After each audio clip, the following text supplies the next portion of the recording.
Pacifiers are a common tool for soothing babies, but what happens when your little one gags on them? This unexpected reaction can be concerning for parents. Let's explore why this happens and how to address it. First, it's important to understand that babies have a natural gag reflex.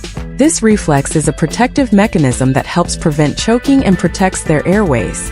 It's nature's way of keeping your baby safe as they encounter new tastes, textures, and objects in their mouth.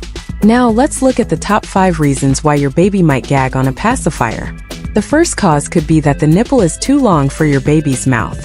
Pacifiers come in different sizes for different ages, so make sure you're using the right one for your baby's stage of development. The second reason might be an unfamiliar taste or smell.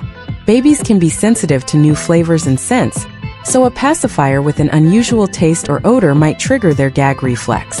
Third, the shape or texture of the pacifier might not suit your baby's preferences. Some infants are particular about the feel of objects in their mouth. Fourth, some babies simply have a more sensitive gag reflex than others. This natural variation can make them more prone to gagging on pacifiers. Lastly, your baby might be rejecting the pacifier altogether. As babies grow and develop new coping skills, they may no longer need or want a pacifier. So, how can you prevent your baby from gagging on their pacifier? Here are 7 methods to try. First, introduce the pacifier properly and position it correctly in your baby's mouth. The nipple should rest gently on the tongue, not too far back in the throat.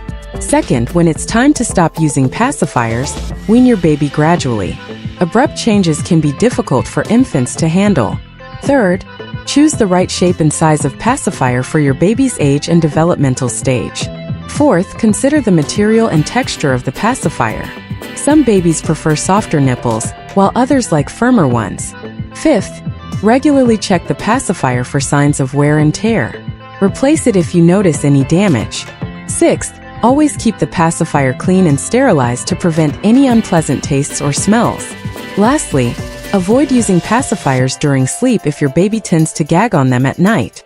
Remember, safety should always be your top priority when using pacifiers. Regularly inspect them for damage, clean them thoroughly, and never attach them to strings or ribbons that could pose a choking hazard. Every baby is unique, and what works for one might not work for another. If you're concerned about your baby's gagging or pacifier use, don't hesitate to consult with your pediatrician. With patience and care, you can find a solution that keeps your baby comfortable and safe.